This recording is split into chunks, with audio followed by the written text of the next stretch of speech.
ওয়েরেজ আমি যদি আমাদের সারাউন্ডিংস কান্ট্রিগুলোতে দেখি, আপনি ইভেন শ্রীলঙ্কায় যদি যান, যেখানে টোটাল ওদের পাওয়ার ক্যাপাসিটি হচ্ছে মাত্র 6,000 মেগাওয়াট, তার মধ্যে অলরেডি 1700 মেগাওয়াট তারা করে ফেলছে। তার মানে অলমোস্ট 30% কাছাকাছি। তার মানে সাউথ এশিয়ার একটা পলিসি অ্যাডপ্ট করেছিল যে আপনার যেটাকে আমরা বলি ফিড ইন ট্যারিফ।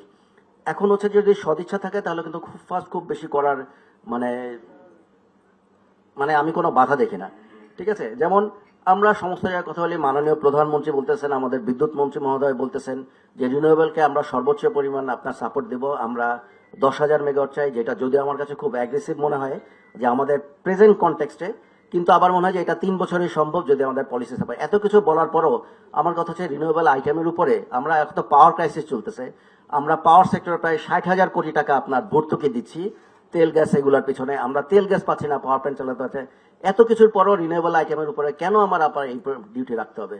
1% করে দেখা যাচ্ছে আলটিমেটলি যারা বিজনেস করেন তারা বলেন যে আমাদের অলমোস্ট, যারা ট্রেডিং করেন বলে যে 17%-এর মতো এডিশনাল ডিউটি দিতে হয়। এটা ওয়েভ করে দিলে কি হয়?